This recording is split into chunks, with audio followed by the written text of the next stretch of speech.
Hello and welcome to the U-Shaped Business Show. I'm Patty Kay, your host for the day, and I am super excited to have Lynne Brown of Lynne Brown Coaching here with me. Lynne is a decision-making expert and coach, and I'm super excited to have her here to share her wisdom with us today. Hello, Lynne. Hi, Patty. So, to get us started, how about you tell us a little bit about what you do? Who are the kinds of people you work with? What do you offer in terms of your services? How do you get people to go from A to B? Okay, well, I work only with women because in my experience, both socially and culturally, women have the most difficulty making decisions. And I'd like to believe that wasn't true after feminism for 50 years, but I've discovered it's still true. So I work with women and I help them acquire the skills they need to make decisions that will make their lives better and the lives of their family and their friends and their coworkers better. And we start off by figuring out what their values are, where their issues are, and how do we develop a plan to overcome those. It's relatively easy in the long run. I have a very good sense of humor, and I want the process to be fun. Nobody wants to sign up for angst. It's just too much work. Yeah, angst doesn't sound very appealing to me either. But I'm imagining, though, that your clients, if they're having trouble making decisions, what does that look like in their world? Like, how would you know that you had trouble making decisions? Well, sometimes it's because perhaps you're thinking about moving from an apartment to a house, and you're not really sure if you want to rent or maybe you can afford to buy, and you don't know what neighborhood, and you start asking your family and friends. And every single one of them has a different opinion, a different place, and a different viewpoint. And at the end of the day, you come home, and if you weren't confused before you asked all those people, you are now so confused you're going to end up staying right where you are for another year, because it's just like, how do I choose? And then part of that is if you ask like your parents, should I do this? And then you ask your best friend, should I do this? And they give conflicting views. Whichever way you go, the other person is going to be hurt. Your parents are going to go, well, we gave you all this good advice and you're not paying any attention to it. Or your girlfriend's going to go, well, what did you ask me for then? So then you're paralyzed, right? Because you're trying to please too many people. And the hardest thing for many women is to understand that you have to please yourself first. You can end up living somewhere you don't want to live, making payments that you really don't want to make because you just couldn't take all that pressure from one side, the other, or the third person in the equation. It can be a real challenge. And so that's where people sort of go, well, I don't know what to do. And then, here I am, and I say, well, I'll help you make the decision. And for you, it's like, oh my God, one more person to add to the mix. But the difference is you're not hurting my feelings. I'm going to help you figure out what's the best choice for you, what's the way you can present it to all of those outlying voices, and how you can have what you want and what you need in a way that satisfies you. Because you are my client, not your family, not your friends, not your coworkers. You, just you and what you want. And sometimes having that one neutral party who's actually on your side but not telling you what to do is a huge relief. And by the way, I don't tell you what to do. I'll help you sort out choices, but I'm not going to say, well, you should make this choice. No, it's not my job. My job is to say, okay, here's all your choices. Let's look at them. Mm-hmm. What resonates with you? And go from there. So it sounds to me a little bit like people who are having trouble making decisions and asking for a lot of advice from their friends and family are actually making that worse for themselves rather than better. Well, they are, but they don't know that. Because particularly for women, we're not encouraged or supported to make big decisions by ourselves. We're just not. It's kind of like, you're going to need help with that, little girl. And you don't need help with that. You just need to figure out what all the boomph is and work your way out of it. I've probably in my lifetime had, I don't know, 15 different jobs because I get bored really easily. And like you have a year to learn the job, a year to get good at it, and a year to get bored is kind of how it worked for me. And I never went around and said to people, oh, I'm bored. And I just started looking for a new job. And I would announce, well, I'm moving to Vanderhoof, and people were always stunned, like, where did this come from?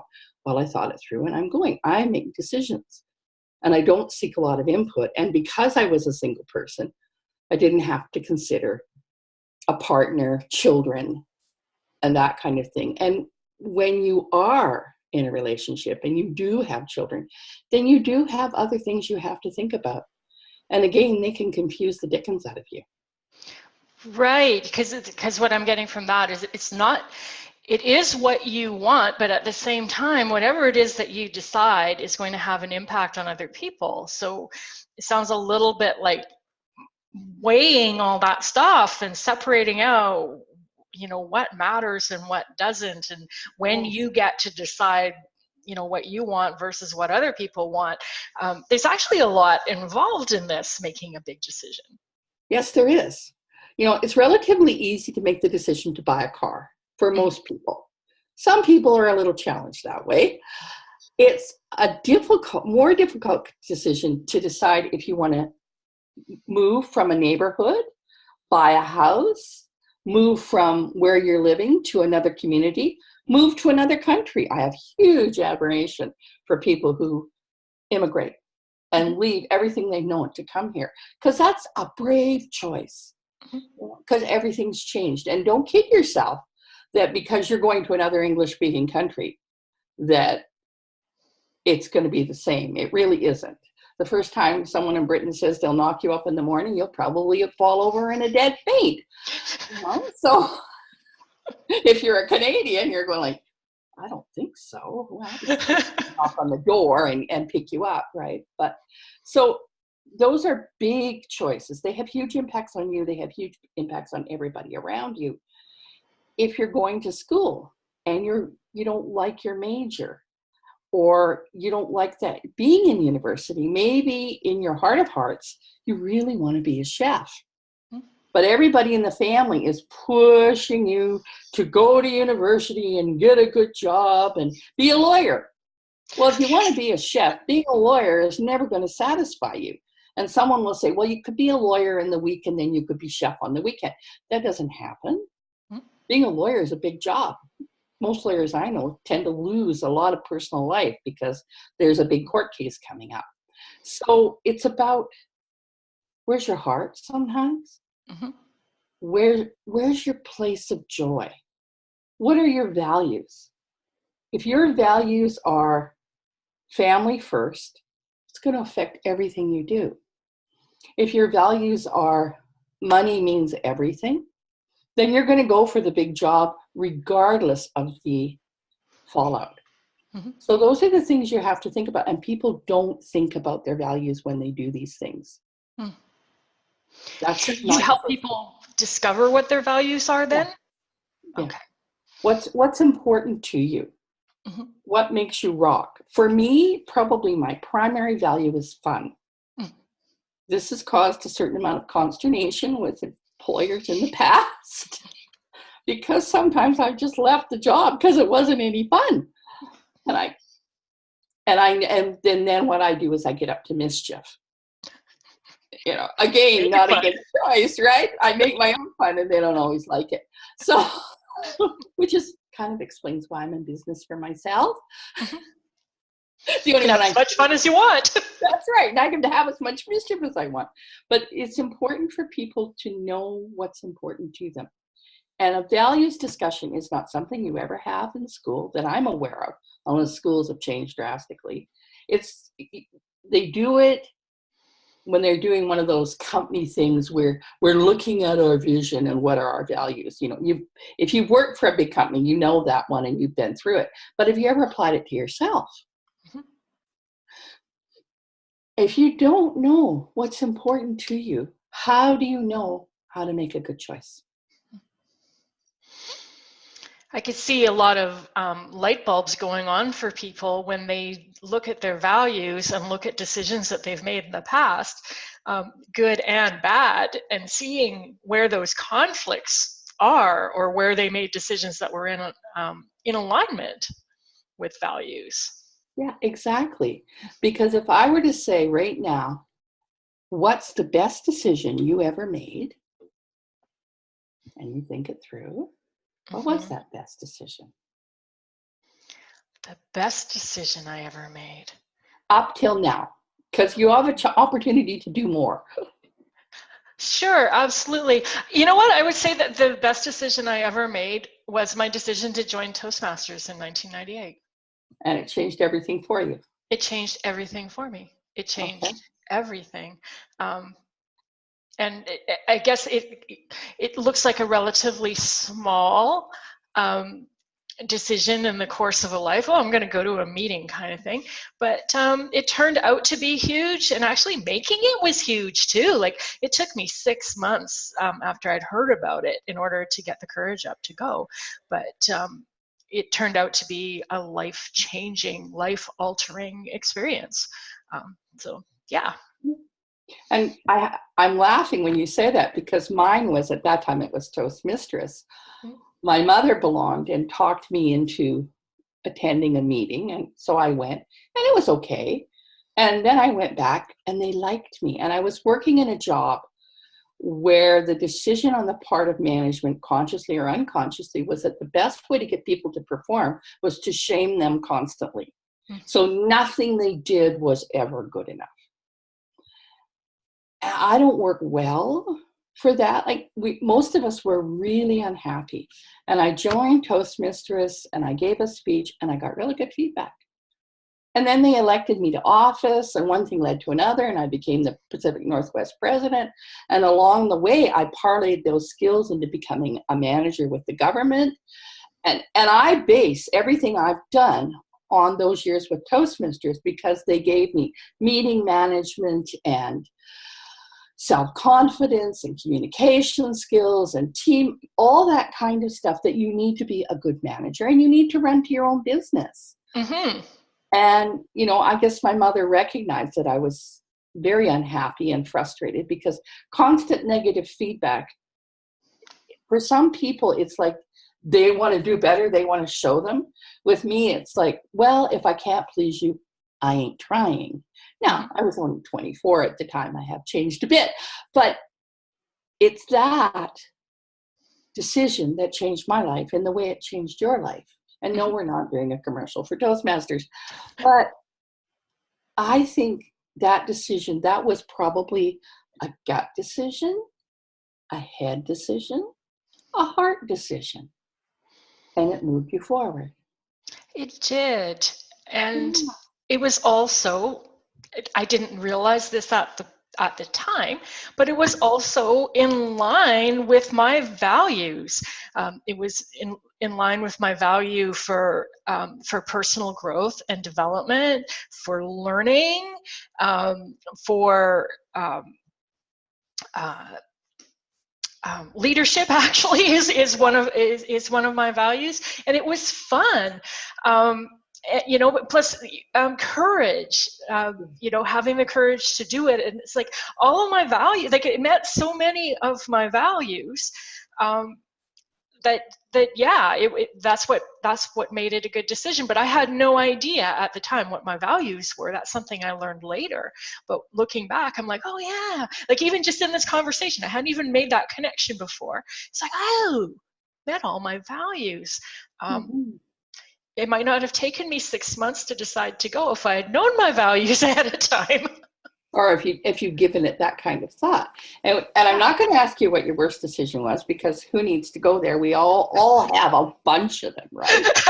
But if you contrast the feelings you have for the good decision, and you remember what they are, the next time you go to make a decision, if you're not getting some of that physiological feeling, you're not making the right decision.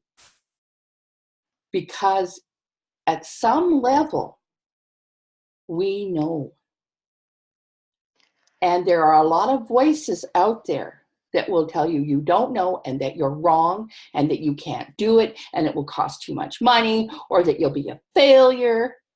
Added to the internal critic that says things like, you'll never be a success, and you can't write a book, blah, blah, blah. And you're paralyzed. And what you need is someone to come along and say, okay, let's kind of cut through this thicket of BS and figure out what's really true for you. Yeah. Tell me about this. This is what's coming up for me right now in this conversation, is the role that fear makes in decision making. Because you just asked me what my best decision ever was, and you could have asked me what was the scariest decision that you ever made. And when I think about my scariest decisions, they were often the really good ones. So how do you know when your fear is saying, don't do that, that was a very bad decision, or when your fear is trying to stop you from doing something good? I think it's a case of engaging with your fear. So I like, Julia Cameron talks about her internal critic, which is where fear comes from, as being this snooty English guy named Nigel. My internal critic is a very large glacier named Ice that likes to just crush me, right? So what I've learned over time is to engage and say, okay, what's going on here? And one of the best questions you can ask when you hear that voice saying, don't do this, don't do this, don't do that, is to stop yourself and go, what's the positive purpose of telling me not to do this? If there is a positive purpose, it will come up. If there isn't one, now I asked this, a friend consulted me like 20 years ago about an issue. And I said, ask yourself what the positive purpose is of this voice saying this. So she asked herself. 20 years later, she's never had an answer. And the voice never came back. As far as we know, it's still trying to find one. So it's very much about if you take the fear out of you and put it in front of you and go, is this a real fear? Like writing a book. Writing a book is very scary. There is no two ways around it. You know, there are lots of people out there who will attest to the fact that writing a book is roughly akin to putting your hand into the washer or something, you know, and just letting it drive over you. So now you have to go, well, what is it you're afraid of? Well, is it that you're afraid you're not creative, or you don't know how to write? Most of us learned how to write in school, or that you might succeed. And what happens if you succeed? Now, the chances are pretty good you're not going to end up being Stephen King and making zillions of dollars, okay? Well, he's not even a favorite of mine, but, you know, his books really sell, right? So there's money there for the guy. The chances are pretty good you're not going to go there yet, particularly with a first book. Most first books are junk, and you need to go back and rewrite them. But it's about, what is the fear telling you? You have to ask yourself that. Is it your fear? Or is this a fear that was given to you by a teacher, by family? Like, is that voice that stops you your voice? Mm-hmm. Or is it somebody else's voice that you're playing in your head? You're playing your grade 3 teacher who said you would never be good at this. All right. Mm-hmm.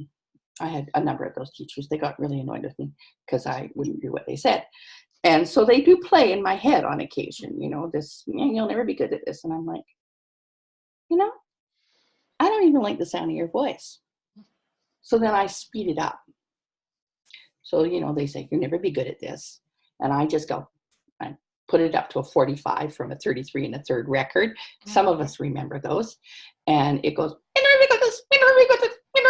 but it's really hard to take that seriously, right? And the other choice is to play it at 16 and a half, in which case it goes, you'll never be good. So you have choices about how you approach it. And sometimes the hard part is figuring that out. And then you ask me and I help you sort it out and away we go. Because voices in your head are not real. For the majority of us. I'm thinking too, it's not just voices in the head too. It's, I call them spidey senses. Yes.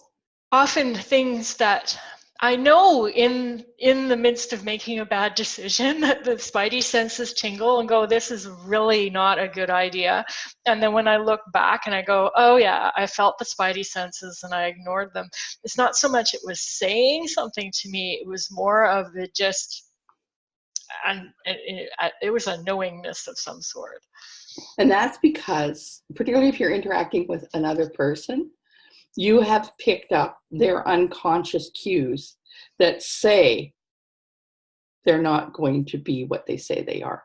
My dog, and here's an example, my dog loves the world. Not other dogs, but people. He thinks people are better than cheese, and that's saying something.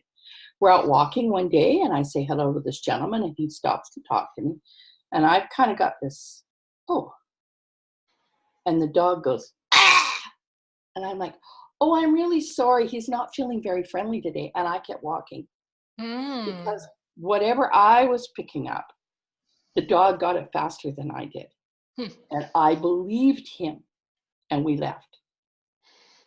So sometimes you have to rely on it. If you really get the spidey sense, you can just say, well, I'm not prepared. I have to think about this decision a little longer. And then if they start the heavy tactics and pressure and stuff, you're in the wrong place. It sounds like you're talking about marketers. I mostly hang up on them. And I never go into a car dealership without knowing what I'm willing to pay. Because I'm a car fan. So it's pretty easy to jack me up $10,000. So I have to go in with a level that I'm willing to pay at and be comfortable at, because otherwise I'll get sucked into the big SUV, even though I don't need it, And that happens a lot to people. Yeah, I was just wondering about that. Is that something too that when you're working with your clients, do you kind of teach them how to make these decisions? What, is there a process to this, to making good decisions? Well, there is. There's a number of different ways to make decisions, depending on what you're doing and what you're deciding. The quick and easy one is the coin flip. And people go, are you joking? Well, no. If I say to you, you can do X or you can do Y, and heads is X and Y is tails, the chances are really good before the coin hits back in my hand, assuming I catch it, that you already know what you want it to be. Because now you've been pushed into that, make a quick decision. And some things just aren't quick decisions. Choosing countertop for your kitchen, that's not a quick decision. On the other hand, it shouldn't take you 2 years the way it's taken my neighbor. She still doesn't have countertop. And I said, well, we could work on, no, I've got my own process. And her husband is going to me, God, I don't know what the process is. I don't think she does either. So that's the issue. But so there's quick and easy decisions you can make with that. There are pros and cons. If there's 15 pros and 3 cons, it's probably pros. But if the 3 cons are, you can't afford it, you don't need it, and you can't afford it, then it doesn't matter how many pros there are. The bottom line is, in that case, can you afford it? I'm thinking too that sometimes those pros and cons might not necessarily even be pros and cons to us, but pros and cons that we've heard from other people. Yeah. So you get really kind of muddy. Yes, decision making can be really muddy until you know what's important. For my partner and I, the decisions are, we're getting to sound like an echo chamber with each other, but very much this is what's important to us. What's important to us is a comfortable life. What's important to us is that the home we're in, the 12 to 1,500 foot rancher that turns into a 3-story house. We won't talk about that decision. Because it was a gut decision. Walked in the door and knew. Didn't even have to go up the stairs. But one of the things we did, we looked ahead and we thought, okay, look at our age. Look at where we're going to be in 15 years. And we put in those automatic chairs. Mm-hmm. So that when it gets to the point that we can't walk easily up and down stairs, if arthritis gets us and she has a bad back, we can ride. Mm-hmm. So we're planning ahead for old age. Like, what happens when we can't drive a car anymore? At some point, the government gets really annoying about that, you know. Mm-hmm.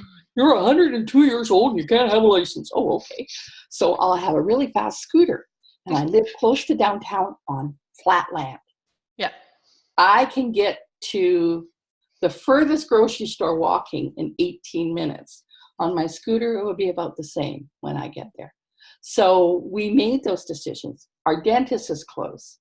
You know, we've made decisions planning for a future that we actually hope won't happen in the case of losing the ability to drive a car. But, you know, it does happen to people. Mm-hmm. So we have the wherewithal right now to make sure that we're ready. We're just arguing about the color of the scooters, you know. We both want purple, so. So you're balancing a number of different factors there, because what I'm hearing from you is like partly it's a heartfelt gut level, this feels right, and then on the other side of it, there's also all of the very logical thinking ahead, what's going to happen in 20 or 50 years kind of a outlook on things, in order to come up with a decision that balances both. And we had a dollar figure, mm-hmm. and we wouldn't go 50 cents over it. It's this figure and not 1 penny more. And we got it for that figure, and it came with a stained glass window as well. So, hey, bonus, you know?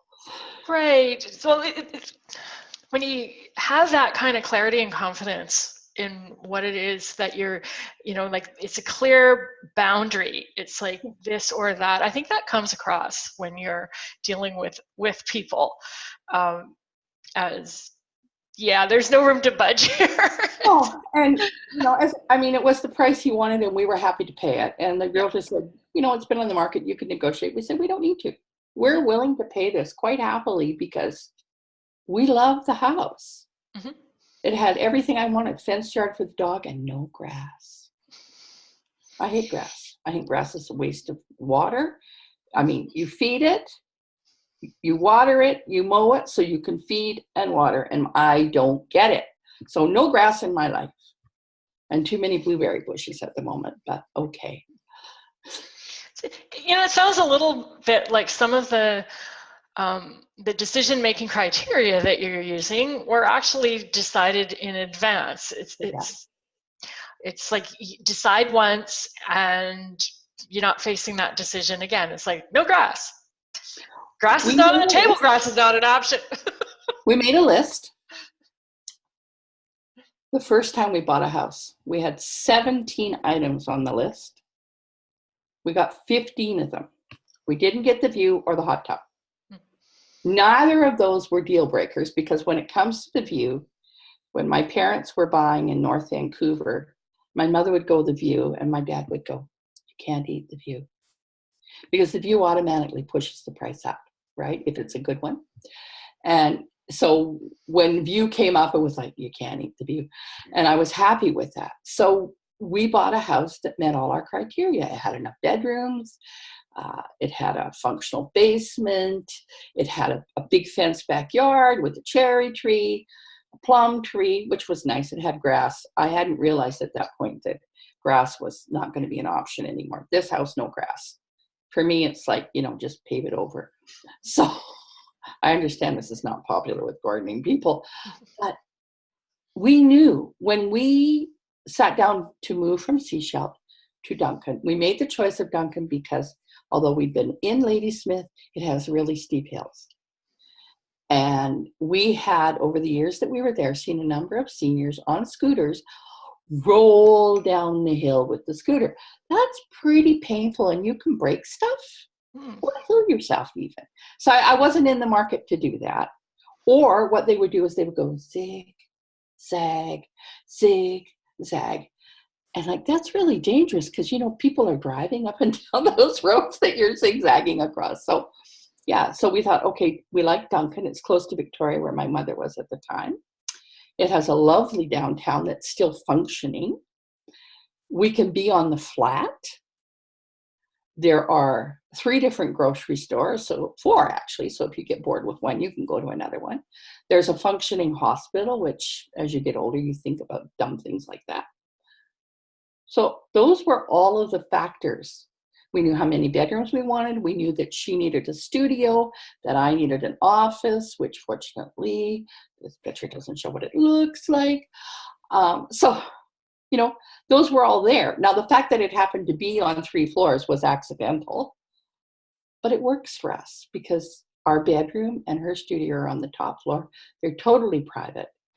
So we can have company, they can be here, and they never go into our space.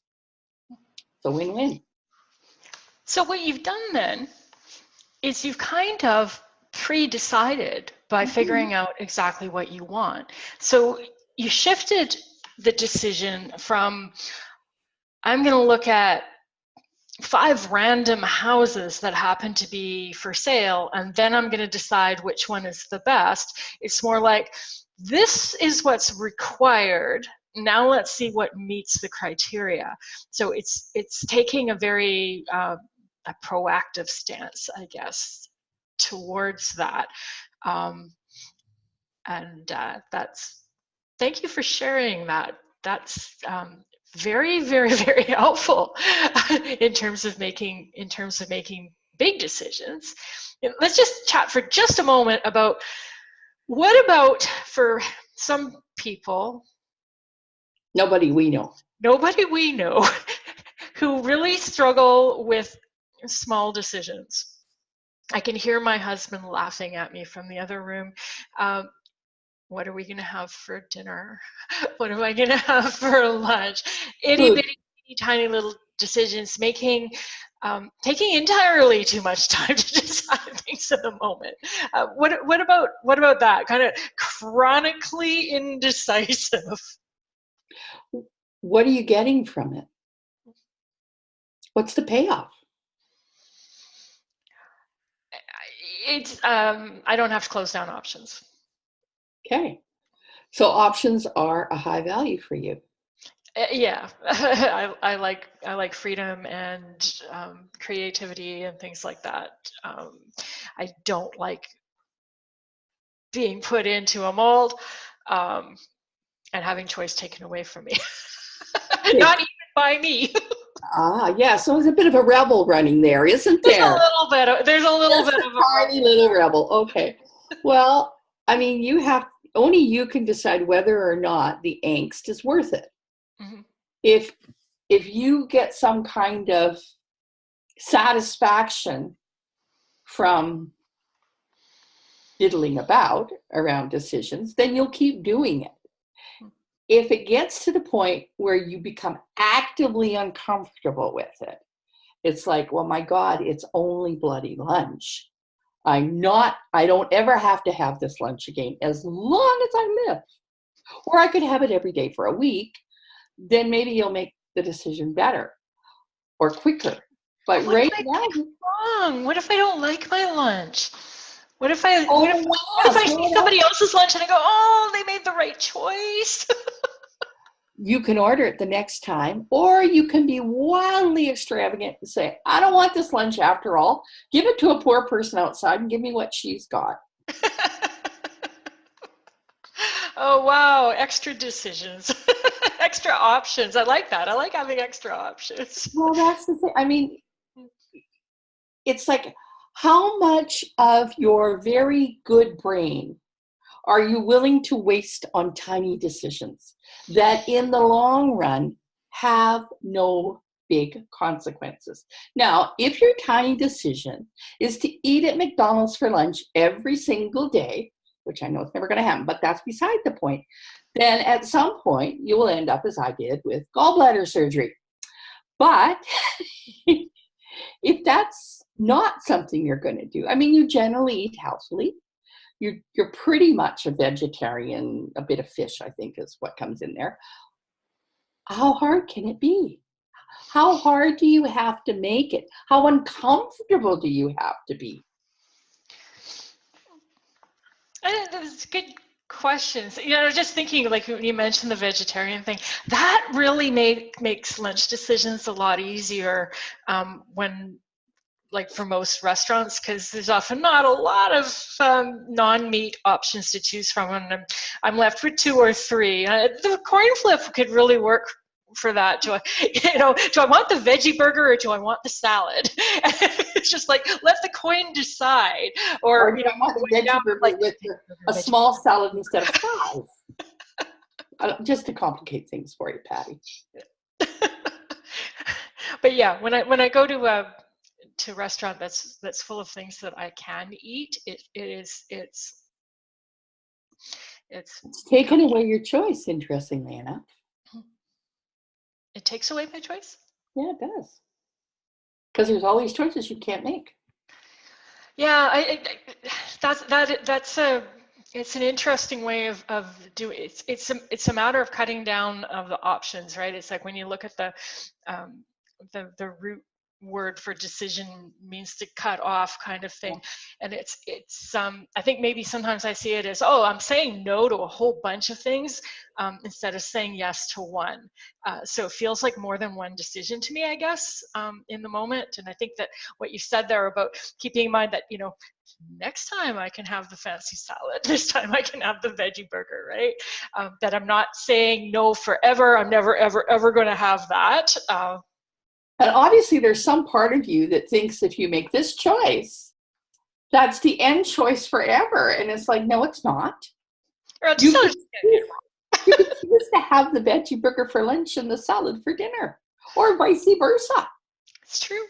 Yeah, you could. So, I mean, I know from having gone out for lunch with you that there's a lot of energy put into this. And I think the question you need to ask yourself is, how much energy does it deserve? Mm-hmm. You know, I mean, and of course you're talking to the woman who opens the menu and goes, hamburger. Mm-hmm. Every now and then I'll have something else just to confuse people. Corned beef hash for lunch, hamburger, or corned beef hash for breakfast, hamburger for lunch or dinner. Drives people crazy, but they can always order for me if I'm late. Because they know what I want. And I do, you know, I mix up the burgers. It really is. The amount of energy you're putting into it, the amount of angst you're investing in it, there's not a lot of payback in that for a veggie burger.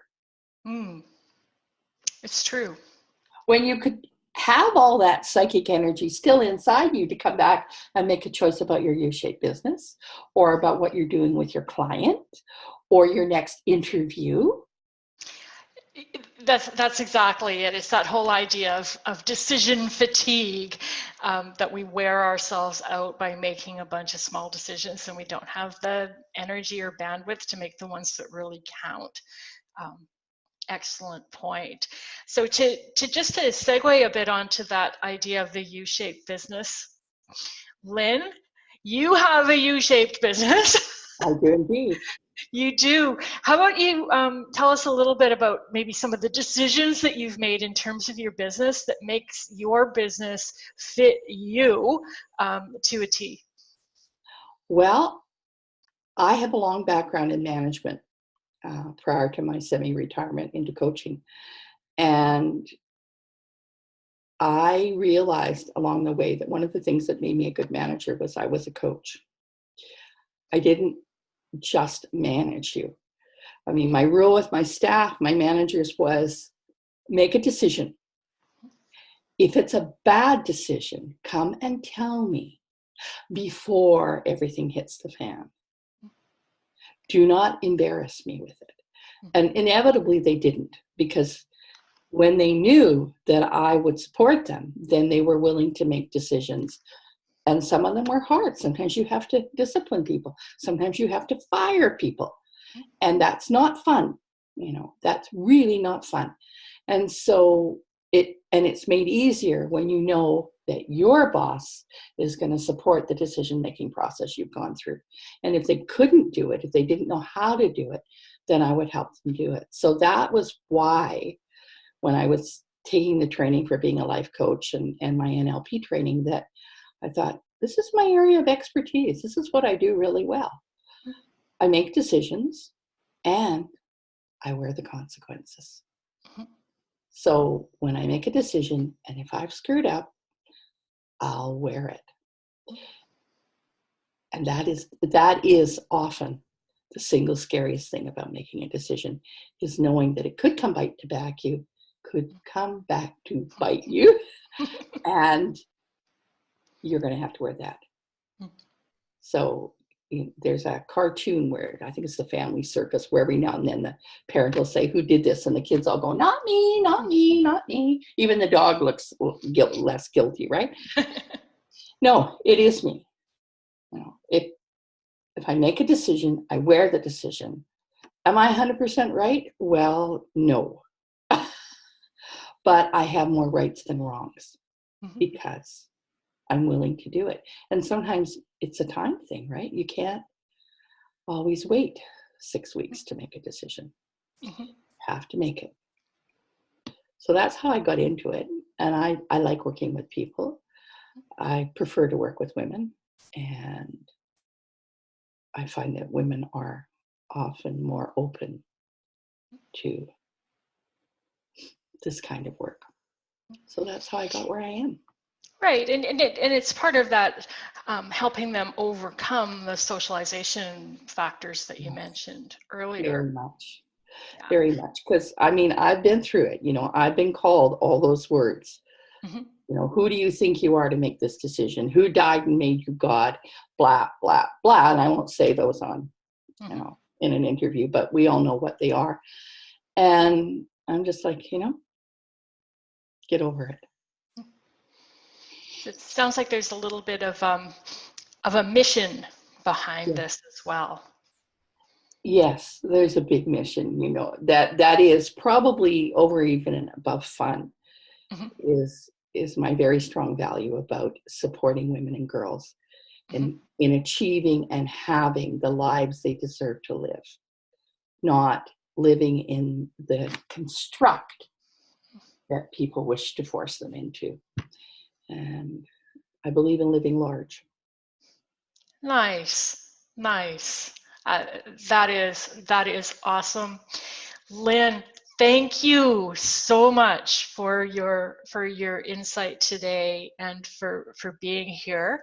And I am so excited and supportive of your mission to help women live large and to get outside of this social conditioning and have the life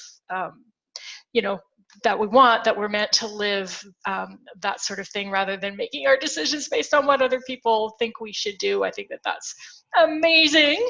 So tell us all, where can we find out more about you and what you do? What's the best way to contact you?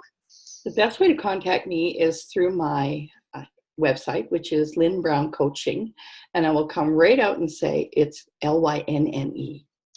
Regular old Brown. So it's LYNNEBROWN, yes. coaching.com, because people leave off the E and then they can't find me. Or they put me on the Brown and then they can't find me. Well, I will provide the link. If you're watching the recording, the link is underneath or off to the side or somewhere on the page where the video is, so that you can get in contact with Lynne. And yes, thank you, Lynne, for being here. Everybody check out Lynne at lynnebrowncoaching.com and have a fabulous day. Thank you, Patty. You're welcome, Lynne. Bye for now. Bye.